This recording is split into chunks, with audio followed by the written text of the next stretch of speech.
ये साधारण लकड़ी की छड़ी आदमी के हाथ में तुरंत एक शक्तिशाली तलवार में बदल गई। तलवार की हल्की सी लहर से एक शक्तिशाली जादुई मंत्र ने सीधे रानी को उसके घोड़े से गिरा दिया। अपने साथियों को खुलने के बाद इवान ने जादुई तलवार जादुई प्रभु को सौंपी, और जैसे ही इवान बेसब्री से इंतजार कर रहा था कि जादुई प्रभु अपना वादा पूरा करे और उसे वास्तविकता में वापस भेजे, राजा अचानक उनके सामने प्रकट हुआ। पता चला कि जादुई प्रभु वास्तव में जादुई तलवार नहीं, बल्कि राजा के हाथ में शाश्वत पत्थर चाहता था। जादुई प्रभु ने तलवार को पत्थर के लिए अदला बदली कर ली।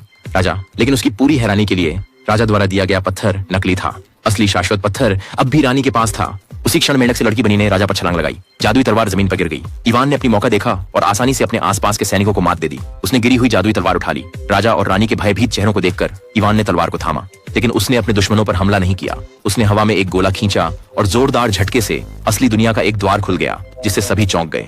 इस नाजुक क्षण में इवान ने अपने साथियों को नहीं बचाया, बल्कि अकेले ही अपनी दुनिया में लौटने का निर्णय लिया। भले ही इवान अपनी परिचित जिंदगी में लौट आया, लेकिन भीतर से उसे आत्मग्लानि की भावना महसूस होती रही।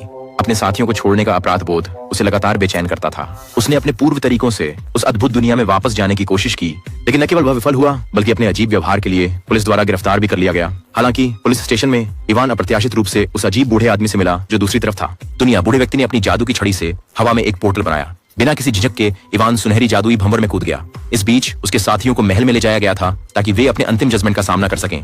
राजा और रानी पूरी पोशाक में मौजूद थे, क्योंकि आज एक विशेष दिन था जब सूर्य ग्रहण के दौरान जादुई तलवार में शाश्वत पत्थर जला जाना था। अमृता की शक्ति प्रदान करेगा। इसी क्षण इवान अचानक महल में प्रकट हुआ।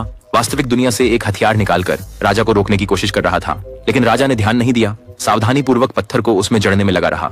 तलवार जैसे ही सूर्य ग्रहण बना, राजा धीरे धीरे इवान के पीछे खड़ा हो गया। चाहे इवान ने कितनी भी कोशिश की, राजा को वह थोड़ी भी हानि नहीं पहुंचा सका। राजा अमृतत्व प्राप्त कर चुका था। जादुई तलवार और पत्थर अब मिल चुके थे।